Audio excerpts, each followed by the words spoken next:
My name is Sadiq Jawad Sulaiman. I am from Oman, and I've just entered into my 80th year.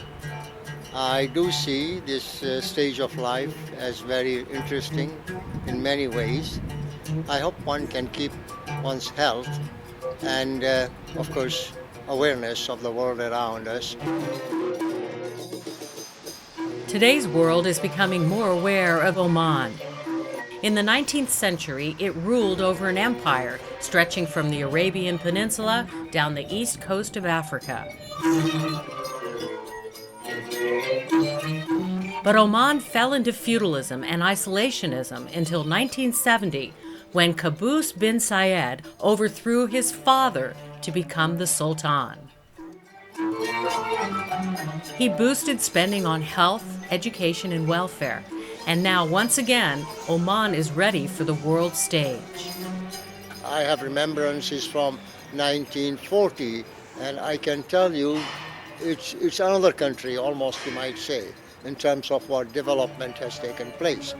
But in terms, as I say, of the other aspect of it, which is the change and evolution in the social, political aspects of life, mostly, it's been rather slow. Oman has remained under the world's radar the past few decades, while in the neighboring United Arab Emirates, Dubai has become a mecca for tourists.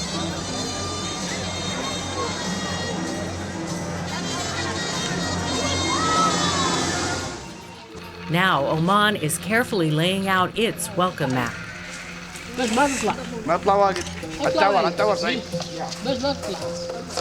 This country of untouched beauty is seeking to strike a balance basic to all humanity. There are two things every human being is engaged in all the time. One is to preserve oneself, the other is to enhance your fortunes.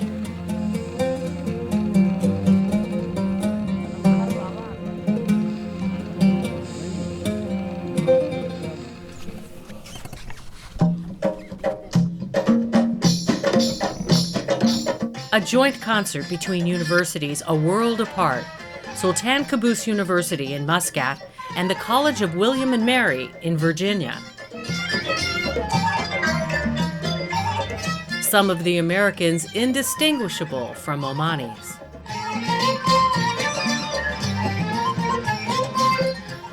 It's the kind of harmonic relationship the country is encouraging.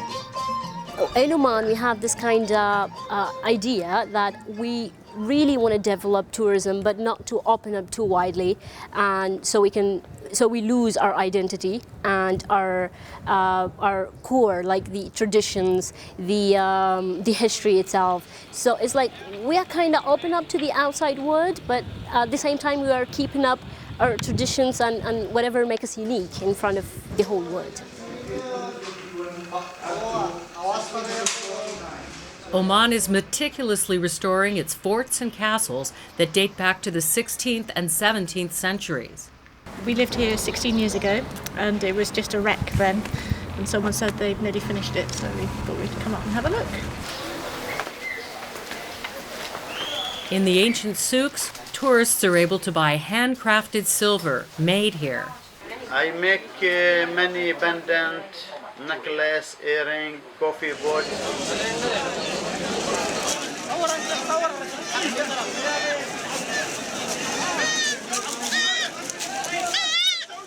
Tourists flock to the goat markets.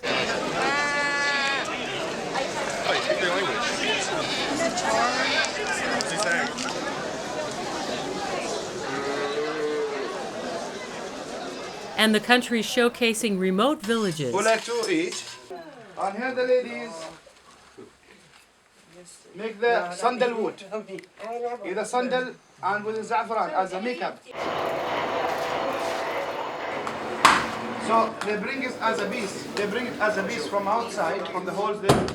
Okay? Such attractions stand out in today's interconnected countries. There are more interconnected now than they have ever been. The systems are the same.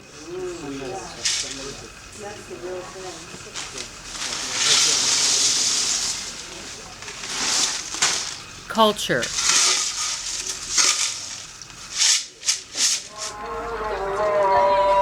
heritage,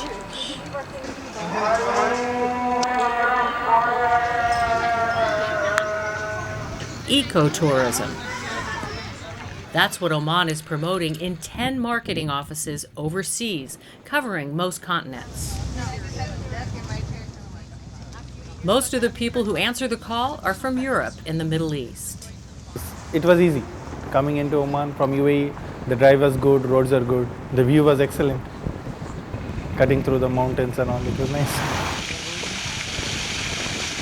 Just a 5-hour drive from Muscat. Dubai, shiny and new. Shopping malls are the center of activity here. While Muscat restricts tall buildings, Dubai breaks records for heights. Having big landmarks like the Burj Khalifa, for example, the tallest building in the world, and other famous hotels does help in focusing attention on Dubai and the UAE. However, people in the UAE have high affinity for tourism and they welcome travelers. And I think that's very important in tourism, to have the local environment be receptive and welcoming. Why, from Japan, did you decide Dubai for New Year's? Because I always wanted to come, then see all the tallest towers and desert. Every year they increase the size of the fireworks. For us, I think it's Dubai is Arabs, New York. Dubai is a unique case. In some ways, I do appreciate and admire it. And I admire it in this sense, that Dubai, with its commercial approach, let us say, has been able to bring together people from all areas of the world and somehow created a society which revolves around what people do rather than what people think. So if you walk in a mall, say in Dubai, you will find all kinds of people. And there will be people who even cannot talk to one another, but they all live the same lifestyle. There are pressing economic reasons for Oman to develop its tourist sector. Half of the country's citizens are under 20 years old. In the next 5 years, they will need 1 million jobs. Secondly, oil sector and gas are going to exhaust one day. So diversing the economy or even reducing the dependence on oil, I think the tourism sector is going to help a lot. Responding to the urgency, in 2001, the government opened the Oman Tourism College and instituted a Bachelor's of Tourism at Sultan University. But in spite of all the efforts, little more than 2 million tourists have discovered Oman in even the best year, compared to 10 million for Dubai. So almost 10 years, and we reached just this amount. No, the idea is not the quantity.